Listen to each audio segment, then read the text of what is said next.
The fluorescent lights of the gas station buzzed faintly overhead, casting a sterile glow on the cracked linoleum floor. It was just past midnight, or so the dashboard clock in Sarah's old sedan had insisted when she pulled up to the pump. She swiped her card, filled the tank with regular unleaded, and headed inside for a coffee to shake off the drowsiness from the long drive.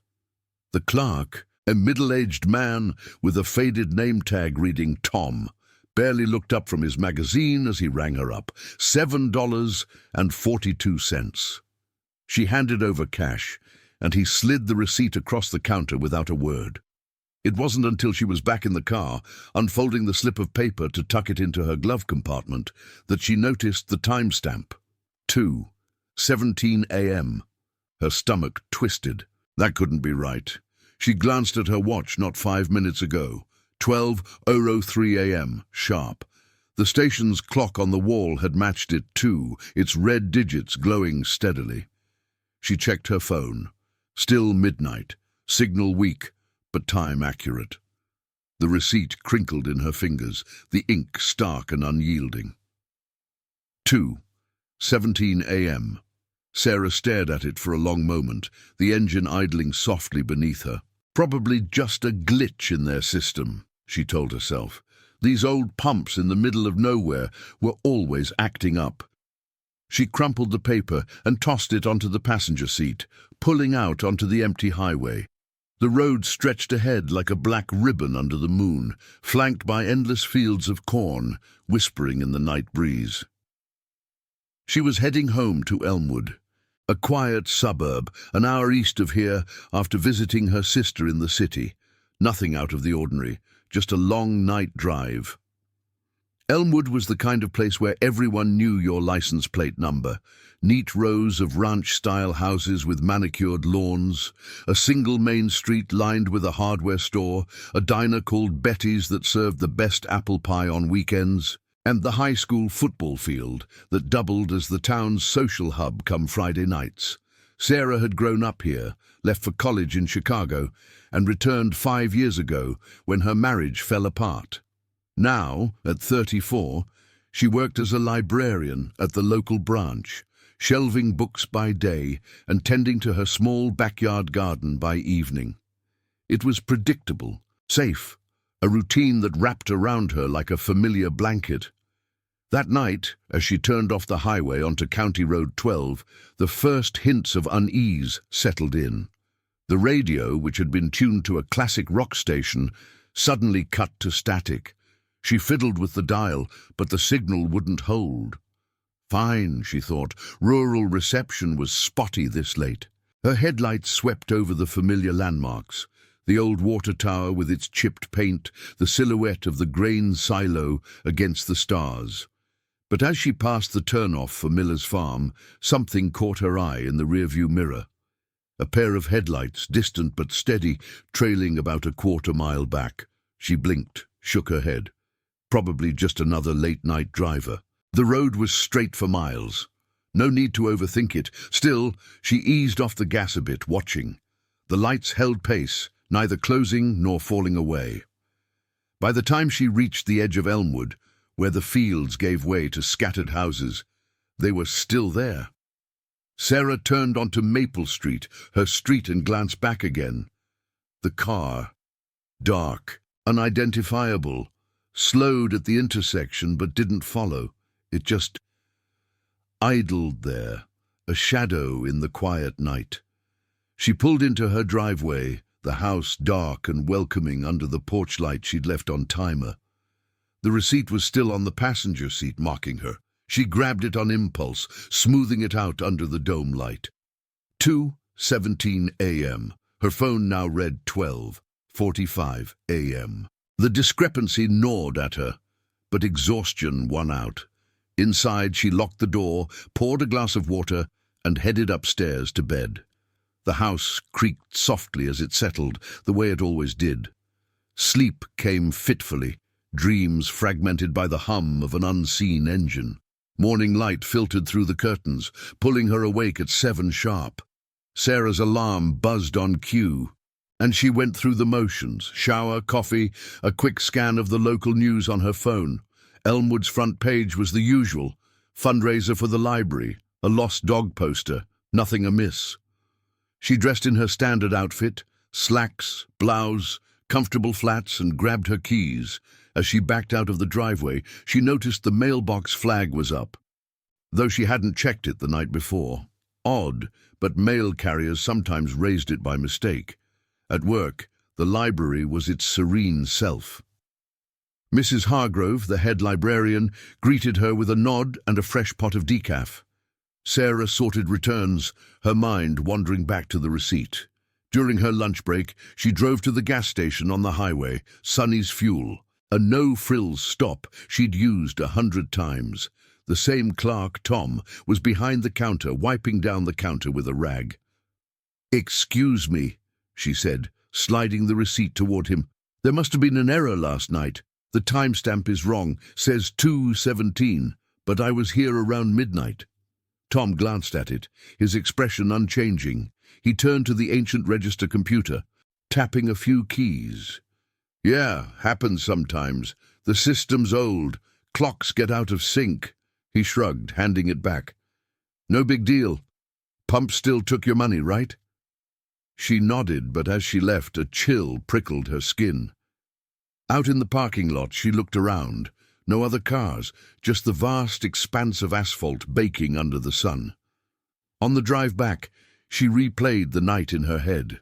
The headlights, the static, the flag on the mailbox, coincidences, all of them, but they clustered like shadows, refusing to scatter. That evening, as the sun dipped low and painted the suburbs in gold, Sarah sat on her front porch with a book she wasn't reading. Across the street, old Mr. Jenkins watered his roses, waving casually, everything normal. Yet when she checked her phone at dusk, 6:32 p.m., she swore the battery had drained faster than usual, the screen flickering oddly, and there, tucked under her wiper blade when she finally headed inside, was a stray piece of paper. Not a ticket, just a blank receipt from Sonny's, time-stamped blank, but dated today. No, wait, scrawled in faint pencil on the back, "See you at 2:17. Her breath caught. She hadn't told Tom about the time. Not specifically. And who would leave this? The street was empty, the neighborhood hushed. Sarah crumpled it, heart pounding, and locked herself in. But as she lay in bed that night, staring at the ceiling fan's slow rotation, the clock on her nightstand ticked past midnight, 12:03. She waited, eyes wide, for the minutes to slip away. They did, one by one, until 2:17 arrived, or didn't. Time bent in the silence, and she wondered if she'd imagined the whole thing, or if something was waiting, just out of sync, for her to catch up. Sarah woke the next morning with a start, the sunlight slicing through the blinds like an accusation. Her nightstand clock read 7:15 a.m., the digital numbers steady and unremarkable. She lay there for a moment, replaying the vigil of the previous night. The hours had dragged on after midnight, each tick of the clock amplifying the quiet. By 2:17, nothing had happened. No knock at the door, no shadow at the window, no sudden shift in the air. Just the house breathing around her, the distant hum of a neighbor's air conditioner kicking on. She'd finally drifted off around 3, convinced it was all fatigue playing tricks. The crumpled note from the wiper blade? Probably a prank from some bored kid in the neighborhood, or wind-carrying litter from the street. Elmwood wasn't the sort of place where real strangeness took root. She pushed herself up, the bedsheets cool against her skin, and padded downstairs to start the coffee maker. The kitchen was as she'd left it, dishes drying on the rack, a half-read novel on the counter from the night before. Normal. She poured a mug, black and steaming, and scrolled through her emails while leaning against the sink. Work reminders, a newsletter from the library's book club, an ad for the county fair next month. Her phone battery was at 62%, reasonable after a full night's charge. No missed calls, no odd texts. She exhaled slowly, the tension from the night uncoiling like a spring. By 8, She was in her car, backing out of the driveway onto Maple Street. The neighborhood stirred gently, kids waiting for the school bus at the corner, Mr. Jenkins already out with his newspaper on the porch. She waved as she passed, and he lifted a hand in return, his face creased with the same routine smile. The drive to the library was a familiar 10 minutes, past the park with its swing sets empty this early, and the Little League field still dewy from the sprinklers. Elmwood's library sat on the edge of downtown, a modest brick building with wide windows and a flagpole out front that snapped in the breeze. Sarah parked in her usual spot near the back entrance, grabbing her tote bag of returns. Inside, the air smelled of polished wood and aged paper, a comfort that usually grounded her. Mrs. Hargrove was at the front desk, sorting patrons' cards with her usual efficiency. "Morning, Sarah. Busy day ahead, story hour for the preschoolers at 10. Sarah nodded, forcing a smile. Wouldn't miss it.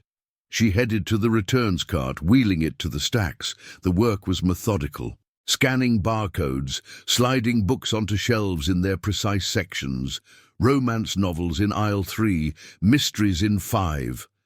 Her hands moved automatically, but her mind wandered back to the receipt, the note. She pulled it from her pocket during a quiet moment, unfolding it carefully. The timestamp stared up at her, 2:17 a.m., unblinking. And on the back, that faint pencil scrawl, "See you at 2:17. Her thumb traced the letters. Who would write that? Tom at the gas station had seemed indifferent, not menacing. And why her? The morning passed in a blur of small tasks. She helped an elderly woman find a cookbook, recommended a thriller to a teenager avoiding homework. But every so often, she'd catch herself glancing at the large clock above the circulation desk. Its hands swept steadily. 10, 45, 11, 20. No glitches, no jumps. At lunch, she ate her turkey sandwich in the break room, the radio tuned low to a local station playing soft jazz. The signal held clear, no static to unsettle her. She even laughed at a co-worker's joke about the latest bestseller flop. See? Everything fine. Yet as the afternoon wore on, the doubts crept in like fog rolling over the fields. While reshelving in the history section, she noticed a book out of place, a worn volume on local folklore, its spine facing outward when it should have been flush with the others. She straightened it, but paused. Had she done that earlier? No. She was sure she'd organized this aisle at opening. Shaking her head, she moved on. Then, in the quiet fiction row, a faint whisper of pages turning echoed from the end of the stacks. She froze, listening. The library was empty, save for one patron browsing magazines up front. Wind through the vents, she reasoned, but her pulse quickened anyway. By closing time at 5, the unease had settled deeper. Mrs. Hargrove locked the front doors, chatting about weekend plans, a potluck at the church. Sarah nodded along, but her eyes darted to the windows, scanning the parking lot. Her car sat alone under the oak tree, no unfamiliar vehicles lurking. "You okay, dear? You seem a bit distracted," Mrs. Hargrove said, peering over her glasses. "Just tired from a late drive last night," Sarah replied, keeping her voice light. "Nothing a good night's sleep won't fix." The older woman patted her arm. "Drive safe. These roads get lonely after dark." Sarah's drive home was uneventful, the sun dipping low and casting long shadows across the lawns. She stopped at Betty's diner for takeout. Meatloaf special, mashed potatoes on the side. The waitress, Jenny, who she'd known since high school, rang her up with easy banter. "Haven't seen you in a week. Everything good?" "Can't complain," Sarah said. Pocketing the receipt from the diner, it stamped correctly, 5:47 p.m. No anomalies there. She ate at her kitchen table, the TV murmuring a rerun of an old sitcom in the background. Laughter from the screen felt distant, scripted. Afterward, she washed up, avoiding the glove compartment where the original receipt still hid. Instead, she headed to the living room, curling up on the couch with a blanket. The house was silent, save for the tick of the wall clock in the hall. As twilight faded, she checked her phone again. Battery at 45%, though she'd barely used it. Odd, but maybe the signal was weak. She scrolled through photos from her sister's visit, smiles in a city park, coffee cups steaming. Normal life. But when she stood to draw the curtains, a flicker caught her eye outside. Across the street, Mr. Jenkins' porch light was on, but his silhouette was still, too still, like a cutout against the dusk. Was he watching? No, just an old man settling in for the evening. She pulled the drapes shut, the fabric heavy in her hands. Upstairs, in her bedroom, she set her alarm for 7 and slipped under the covers. The clock on the nightstand glowed 9:12 p.m. Sleep tugged at her, but hesitation kept her awake. What if 2:17 came again, invisible but insistent? She turned off the light, the room plunging into darkness. The house creaked, a floorboard settling, the fridge humming downstairs. Repetition, she thought, that's all it was. The same night, the same doubts looping like a skipped record. In the quiet, her mind replayed the gas station, Tom's indifferent shrug, the headlights in the mirror. Had they really stopped following, or had she just stopped looking? Isolation wrapped around her, not from the empty streets outside, but from within. The growing certainty that something was observing, waiting for her to notice the pattern. She closed her eyes, willing the hours to pass normally. But deep down, a whisper persisted. Time wasn't linear here. It doubled back, circled, invited her to follow. By 11, her breathing evened out, dreams pulling her under. In them, clocks spun backward, receipts fluttered like leaves in the wind, and a voice, soft, echoing, repeated the time. 2:17, see you there. She stirred once, half awake, convinced she'd heard the front door latch click. But the house remained locked, the night undisturbed, or so it seemed. Sarah's eyes snapped open in the pre-dawn hush, the room bathed in that grey half-light that blurred the edges of everything. The nightstand clock glowed, 4:28 a.m., its red digits a quiet accusation. She hadn't meant to wake so early, but the dream lingered like a fog. Clocks with hands that overlapped at impossible angles, receipts multiplying on the dashboard, each one stamped with the same insistent time. She sat up slowly, the bedsheets pooling around her waist, and rubbed her temples. 4 hours of fractured sleep. Enough to function, she supposed, but the weight of it pressed on her chest, heavy and unexplained. Downstairs, the kitchen felt cooler than usual, the tile under her bare feet sending a faint chill up her legs. She flicked on the light, the bulb humming to life with a soft buzz that echoed the gas station's fluorescence.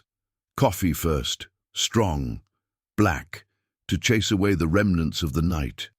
As the machine gurgled, she glanced out the window over the sink. Maple Street was still, the houses dark, save for the occasional porch light left burning against the emptiness. Mr. Jenkins' place looked unchanged, his roses drooping slightly in the early mist. No silhouettes, no movement. She turned away, but the quiet gnawed at her, amplifying the drip of the faucet she'd meant to fix.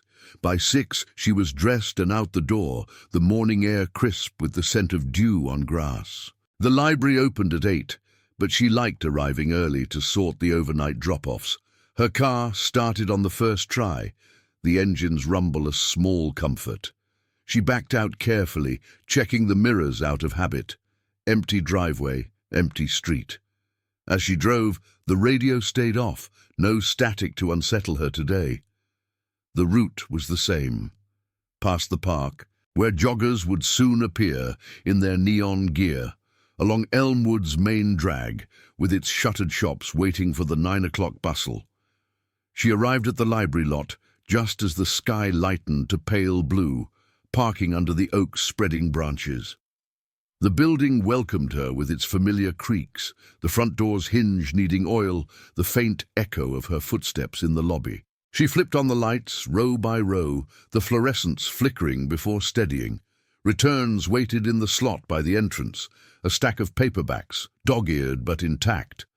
She wheeled the cart to the stacks, her mind drifting as she scanned titles. A cozy mystery here, a self-help book there, routine, anchoring, but halfway through the fiction aisle, she paused. The local folklore volume from yesterday, it was out again, spine jutting like an afterthought. She slid it back in place, her fingers lingering on the cover. Elmwood's history, ghost stories from the old mill, whispers of lost travellers on County Road 12. She pulled it out, flipping through yellowed pages, nothing about time slips or phantom receipts, just tales to entertain on rainy afternoons. The doors opened at 8, and patrons trickled in. The retiree with his daily newspaper, a mother with a toddler clutching a board book. Sarah manned the desk, her smile automatic. "Can I help you find something?" The words flowed easily, but her eyes kept straying to the clock. 8:47. 9:12. Each minute passed without fanfare, yet she felt the pull of anticipation, waiting for some invisible seam to split. Mrs. Hargrove noticed during the mid-morning lull, setting down a tray of vending machine snacks. "You look like you're expecting a storm, Sarah. Everything all right at home?" Sarah hesitated, the receipt burning a hole in her pocket. "Just not sleeping well. That drive the other night threw me off." She kept it vague, pulling a book from the reserve shelf instead. No need to voice the absurd, notes appearing from nowhere, times that didn't align. Mrs. Hargrove nodded sympathetically. These small towns can feel isolating sometimes, like the world's holding its breath. The words stuck with her through the lunch hour. She ate alone in the break room again, picking at a salad from the fridge. The radio played faintly, a weather report predicting clear skies, no disruptions. Battery on her phone held steady at 78%, normal. But as she returned to the desk, a new patron approached. An older man in a worn jacket, unfamiliar. He asked for maps of the county roads, his voice low and deliberate. Sarah retrieved them from the reference section, watching as he traced Route 12 with a calloused finger. "Ever notice how the miles blur out there?" he said almost to himself. "Like time stretches." She forced a laugh. "Only when I'm late." He took the maps without another word, checking out with a nod. After he left, she stared at the circulation log. Name, Elias Grant. No address listed, just local. Elmwood had its share of drifters passing through for the county fair or harvest work, but something about him lingered, a vague recognition she couldn't place. Afternoon brought story hour, the preschoolers' chatter filling the children's room with chaotic energy. Sarah read from a picture book about a lost puppy finding its way home, her voice steady despite the undercurrent of unease. The kids laughed at the illustrations, their small hands waving. For a moment it grounded her, their innocence a buffer against the shadows in her thoughts. But as they filed out with parents, one little girl lingered, tugging at Sarah's sleeve. "Miss, why do clocks sometimes lie?" Her mother scooped her up quickly, apologizing with a smile. But the question echoed. By 4, the library emptied, leaving Sarah to tidy the play area. She vacuumed under the beanbag chairs, the machine's drone masking her racing thoughts.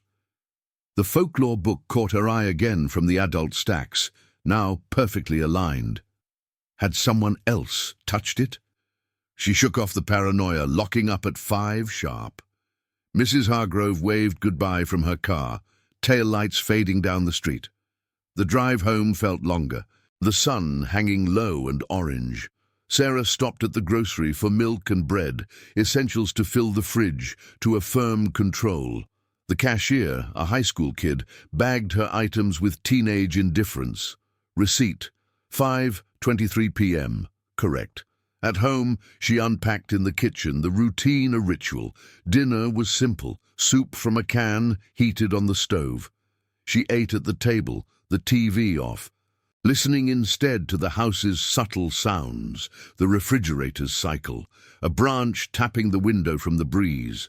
Dusk settled as she washed dishes, the sky bruising purple outside. She checked the mailbox on impulse, though it was too early for evening delivery. Empty, flag down. Relief washed over her, brief but real. Upstairs she changed into pajamas, the fabric soft against her skin. The nightstand clock read 7:45 p.m. Early bedtime, she decided. Reset the internal clock. But as she reached for the lamp, her phone buzzed on the charger. A text from an unknown number. "Missed you at 2:17. Try again tonight." Her hand froze. The screen lit her face in cold blue. No sender details, just the message, time-stamped 7:46 p.m. She deleted it immediately, heart thudding, then powered off the device. A wrong number? A glitch? Elmwood wasn't anonymous enough for pranks like this. She drew the curtains tight, the room dimming to amber from the bedside lamp. Lying back, she stared at the ceiling, tracing cracks that seemed deeper than before. The hours crawled. 9 became 10, the neighborhood falling silent. No cars on the street, no distant voices. Isolation deepened, not from solitude, but from the sense of being pinned under an unseen gaze. She thought of Elias Grant, his finger on the map, of Tom's shrug, the headlights that had mirrored her pace. Patterns emerging, connecting like threads in a web she couldn't see. At 11, she turned out the light, the darkness absolute. Sleep evaded her, eyes fixed on the clock's glow. 11:52, 12:01. Midnight came and went, the house holding its breath. She waited, breath shallow, for the shift. 12:30, 1:00. The air grew thicker, charged with expectation. At 1:45, a soft creak from downstairs, the settling of wood, or something more. She sat up, listening. Silence answered. Then, at precisely 2:17, her phone, still off, somehow vibrated on the nightstand. Impossible. She fumbled for it. Screen black. But in the quiet that followed, a faint scent wafted up. Gasoline, sharp and acrid, mingling with the night's stale air. From the vents, the garage. Panic flickered, but she forced it down. Imagination, echoes. By dawn, exhaustion claimed her, but the doubt rooted deeper. Time wasn't just slipping, it was reaching out, pulling her toward whatever waited in the overlap. Sarah blinked into the morning light, the clock on her nightstand insisting it was 6:12 a.m. The scent of gasoline had faded by then, leaving only the faint, musty trace of her own anxiety clinging to the air. She sat up, sheets tangled around her legs, and stared at the powered-off phone. No vibration mark, no evidence of the impossible buzz. A muscle twitch in her hand, perhaps, amplified by the dark. She plugged the device in, watching as it hummed to life, battery icon climbing steadily. No new messages. The screen stayed blank, innocent.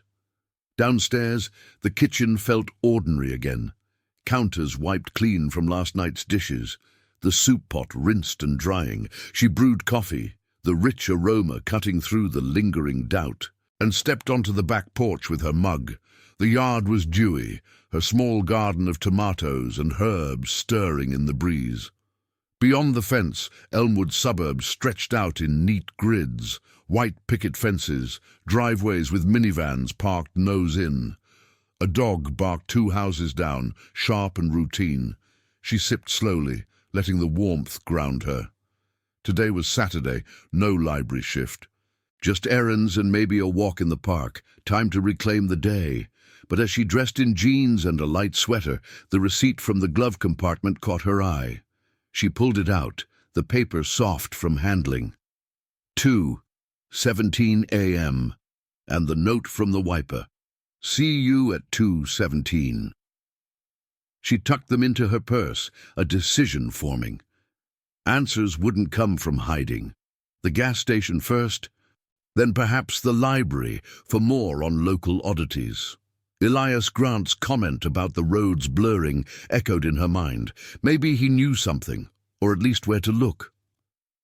The drive to Sonny's Fuel was quiet, the highway empty save for a semi-rumbling west. Sarah kept the radio on low, a country station crooning about lost loves and open roads. No static today. The station came into view, pumps idle under the midday sun. Tom's truck was parked out back, but inside, a younger clerk manned the counter, restocking cigarette packs. "Tom's off today," he said when she asked, barely glancing up. Something about family in town. Disappointment settled in her gut, but she bought a soda anyway, scanning the lot as she paid. Receipt, 11:45 a.m., spot on, no anomalies to dissect. On the way out, she lingered by the pumps, eyes tracing the cracked concrete where she'd fueled up that first night. Nothing stood out. Just the hum of the cooler units and the distant whoosh of passing cars. She climbed back in, heading toward Elmwood's library. It opened at 10 on weekends, a haven for the town's retirees and hobbyists. The parking lot held a handful of cars, the book club van, an old sedan she recognized from Story Hour. Inside, the air was cool and still, sunlight slanting through the windows onto the reading tables. Sarah nodded to the weekend volunteer, a quiet woman named Clara, and made for the reference section. The folklore book was there, spine aligned perfectly now. She withdrew it, settling into a corner carrel with a notepad. Pages on Elmwood's past. The mill fire of 52, whispers of wanderers vanishing on the county roads. One entry caught her, a tale from the 1920s about a traveller who arrived home a day early, claiming the clock tower in town had stolen his hours. Superstition, the author dismissed, but Sarah's pen hovered, patterns of time bending, locals brushing it off as fatigue or drink. She jotted notes, the scratch of pencil soothing. Elias Grant. Had he been hinting at this? She searched the patron database on the public computer, but privacy filters blocked details. Just a checkout history, maps, old almanacs, a book on rural anomalies. Her fingers paused on the keys. Anomalies. The word fit too neatly. As she delved deeper online, a forum popped up, amateur sleuths discussing time glitches in Midwest small towns. Sonny's Fuel mentioned once, tied to a trucker who swore his logbook jumped an hour. Coincidence, the thread concluded, but replies piled with similar stories. Receipts off, headlights that paced without overtaking. The library clock chimed noon, pulling her back. Clara approached with a stack of interlibrary loans. "Researching something special?" she asked, eyes curious behind her bifocals. "Just local history," Sarah said, closing the browser. "Ever hear of weird things on Route 12? Time stuff." Clara tilted her head. "Oh, the old tales. Folks say the road loops if you're not paying attention. But that's just boredom talking. Long drives play with your head." She smiled, but it didn't reach her eyes. "You all right? You seem watchful." Sarah nodded, gathering her things. "Fine, thanks."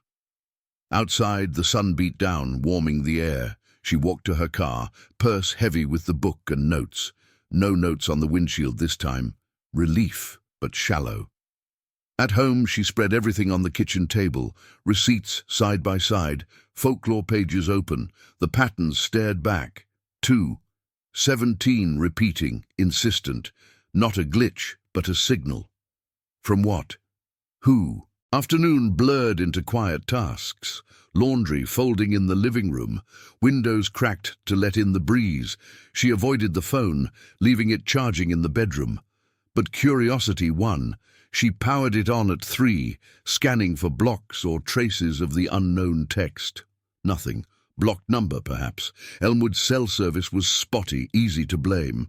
Still, she drove to the edge of town later, past the water tower, to where County Road 12 met the highway. The spot felt unmarked, ordinary asphalt under tires. She pulled over, engine idling, and watched the horizon. Cars passed sporadically, none lingering. By evening, the sun hung low, painting the house in amber. Sarah cooked pasta, the sauce simmering with basil from her garden. She ate on the porch, fork scraping plate. The neighborhood alive with distant laughter, a barbecue starting up the block. Normalcy pressed in, but the unease coiled tighter, a spring wound to breaking. As dusk fell, she checked the clock. 8:17 p.m., 4 hours until midnight. She wouldn't wait awake this time. Bed early, lights out, let the night pass. Upstairs the room felt smaller, walls leaning in. She set the alarm, slipped under the covers at 9. The house sighed around her, pipe settling, wind rustling leaves. Sleep came in fits, dreams of roads that curved back on themselves, clocks with faces that dissolved into static. At 1:50 a.m. she stirred, eyes cracking open to the glow. 1:50, 5 minutes to 2. No, she told herself, turn over. But her body betrayed her, sitting up rigid. The air thickened, heavy with that gasoline tang again, faint but unmistakable. From the hallway? She eased out of bed, bare feet silent on the carpet, and cracked the door. The hall light was off. She never left it on. Yet a sliver of illumination spilled from downstairs, soft and yellow. The porch light, she thought, but no, the bulb had burned out last week. Heart steady but loud, she descended the stairs, and trailing the banister, the kitchen was dim, the fridges hummed the only sound. But on the table, amid her scattered notes, lay a new receipt, fresh, crisp, from Sonny's, timestamp 2:17 a.m., and scrawled beneath, "You're here now." Her breath hitched. The clock on the wall ticked to 2:17 exactly. Outside, headlights swept the driveway, slow and deliberate, pausing at the curb. Not following this time, arriving. She froze, pulse roaring as the engine cut. Footsteps on the walk, soft but purposeful. The doorknob rattled gently, testing. Then silence, profound and waiting. No knock, no voice, just the weight of presence, synced at last. Sarah backed away, eyes on the door, the realization dawning cold and clear. The overlap wasn't a glitch. It was an invitation. And she'd answered without knowing. The knob turned slowly, the lock holding for now. In the quiet, time held still, and she wondered what waited on the other side of 2:17.